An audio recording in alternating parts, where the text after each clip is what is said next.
তুই আমাকে কনভিন্স না করতে পারে এখন আমার কাছে এসেছিস? তোকে আমি এই শিক্ষা দিয়েছি? কি ব্যাপার সোনিয়া, তুমি এই চায়ের দোকানে কি করছো? আমি তো জানি তুমি খুব ভালো ফ্যামিলির একটা মেয়ে, আর তুমি আমাকে সেটাই বলেছো। তাহলে তোমার এই চায়ের দোকানের কাজটা কি বলো তো? আরে না না, তুমি এই একদম চুপ। আমাকে না না বলো না, উল্টাপাল্টা কথা বোঝাতে হবে না। আমার যা বোঝার আমি বুঝে গিয়েছি। তুমি আমাকে কি বলেছিলে? খুব ভালো ফ্যামিলির মেয়ে, খুব ভালো ইউনিভার্সিটিতে পড়াশোনা করো। আসলে তেমন কিছুই না, তুমি একটা রাস্তার মেয়ে, একটা চায়ের দোকানদারের মেয়ের সাথে আমি প্রেম করছিলাম। ছি, আরে তুমি আমার সাথে মিথ্যা কেন বলছো? রিলেশন করার হলে সত্য বলে রিলেশন করতা। মিথ্যা কথা বলে দিনের পর দিন তুমি আমাকে ঠকিয়েছো। তুমি একটা মিথ্যাবাদী, একটা ফ্রড। রাজ, তোমার কথা ভুল হচ্ছে, আবার কথাটা শুনো। চুপ, একদম চুপ। আমি যা বুঝছি একদম ঠিক বুঝছি, আমার কোনো ভুল বোঝাবুঝি হচ্ছে না। তুমি এটা মিথ্যাবাদী, মিথ্যা বলেছো। আচ্ছা, তুমি একটা চায়ের দোকানদারের মেয়ে হয়ে এত দামি গাড়ি, এত ভাবসানি চলাফেরা কিভাবে করতে? বুঝতে পেরেছি, তোমাদের একটা বিজনেস, ফ্যামিলি বিজনেস, এটাকে বলা হয় পরিবারের ব্যবসা।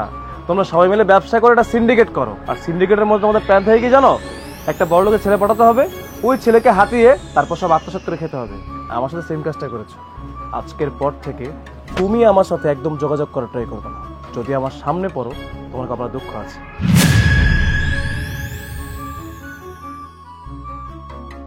এই যে মা, তুমি আমার যে কত উপকার করলা, এই 2টা দিন তুমি আমার চায়ের দোকানে থাইকে আমার অনেক বড় উপকার করছো মা। কি করুম মা, ছেলেটা অ্যাক্সিডেন্ট করে হাসপাতালে, আর আমি নিজেও অসুস্থ। তুমি একটা মেয়ে মানুষ হইয়া আমার এরকম উপকার করলা, এই ঋণ আমি কোনোদিন শোধ করতে পারুম না মা। এই তো মেয়ে বলছেন, আবার আপনি বলছেন ঋণ শোধ করবেন, এটা কিন্তু ঠিক না। মা গো, এই জামানায় আপন লোকরাই তো উপকার করে না, আর তুমি তো আমার রক্তের সম্পর্কের কেউ না। আমার দোকানে আসো, চাটা খাও, এইটুকুই সম্পর্ক। আর এইটুক সম্পর্কে যে তুমি আমার কত বড় যে উপকার করছো মা, এটা তুমি বুঝবা না মা। আমি আল্লাহর কাছে দোয়া করি তুমি ভালো থাকো, তুমি সব সময় ভালো থাকো, আল্লাহ তোমারে ভালো করুক। আচ্ছা ঠিক আছে, এখন আপনি আপনার দোকানটা সামলান, আমি যাই। আচ্ছা মা, সাবধানে যাইও।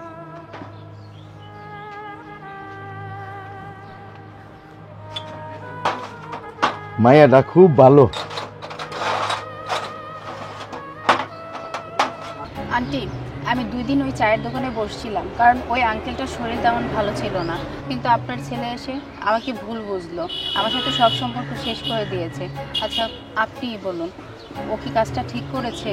ওর চোখের দেখা ভুল হয়েছে। কি ব্যাপার? ঠিক আছে, তুমি চিন্তা করো না, আমি তো আছি, আমি ওকে বুঝাবো। ও কি আমার মাকে কনভিন্স করা ট্রাই করছে নাকি? দেখে তো এমনই মনে হচ্ছে। চা দোকানদাররা বাচ্চা, আজকে তো তোর খবরই আছে। আর এই, তোর এত বড় সাহস, তুই আমাকে কনভিন্স না করতে পারে এখন আমার কাছে এসেছিস? এই, তোর কি মনে হয় তোর মতো একটা রাস্তার মেয়ের জন্য আমার মা কিনা আমাকে রিকোয়েস্ট করবে? এই কখনো শুনেছিস যে মা হয়ে সন্তানের ক্ষতি চায়? আমার মাও না তোকে খুব ভালো করে চিনে গেছে এতক্ষণে। আমার কাছে কি মনে হয় জানিস? তুই চেয়েছিলি আমি বড় লোকের ছেলে, আমাকে কোনো রকম কনভিন্স করে বিয়েটা করতে পারলেই তোর তো জীবনের সুখ আর সুখ। বিয়াদব, তোর এত বড় সাহস, তুই আমার সামনে দাঁড়িয়ে একটা মেয়ের গায়ে হাত তুললি? তোকে আমি এই শিক্ষা দিয়েছি? মা, একটা সামান্য রাস্তার মেয়ের জন্য তুমি আমার গায়ে হাত তুললা? কাকে তুই রাস্তার মেয়ে বলছিস? ওর সম্পর্কে তোর কোনো আইডিয়া আছে? জানিস ওর মন মানসিকতা কত বড়? তুই কি ভেবেছিলি তুই একটা মেয়ের সাথে প্রেম করবি আর আমি কোনো খোঁজ খবর নিব না? ওর সম্পর্কে আমি সব খোঁজ খবর নিয়েছি, আর খোঁজ খবর নেওয়ার পরে যেটা দেখলাম, ও অনেক বড় লোকের মেয়ে, কিন্তু ওর ভিতরে না আছে কোনো অহংকার, না আছে কোনো দেমাগ। তুই জানিস ও গোপনে গোপনে কত গরিব মানুষকে ও সাহায্য সহযোগিতা করে। আর ওই তুই যে চার দোকানে ওকে দেখেছিলি না, ওই চার দোকান ওর না, একটা গরিব মানুষের, একটা দোকানদারের। ওই লোকের বাচ্চা অসুস্থ ছিল, এই কারণে তার দোকানে বসার মতন কেউই ছিল না। সেই সময় ও যায় ওর দোকানদারিটা করে, আর তুই সেই সময় তাকে দেখতে পাস। আর এইটা দেখার পরেই তুই ওকে ভুল বুঝলি। তোর মন মানসিকতাই ভালো না, কিন্তু আমি দেখছি এই মেয়েটা অনেক ভালো। আর আমার বাড়ির পুত্রবধূ হওয়ার যোগ্যতা যদি কারো থেকে থাকে, সেটা এই মেয়েটারই আছে, অন্য কারো নয়। এই, যদি ওই চায়ের দোকানটা তোমার না হয়, তুমি সেদিন কেন বললে না? আজকে কেন বলছো? তোমার মধ্যে না সমস্যা আছে। তুমি আমাকে সেই প্রথম থেকে মিথ্যা কথা বলে আসতেছো।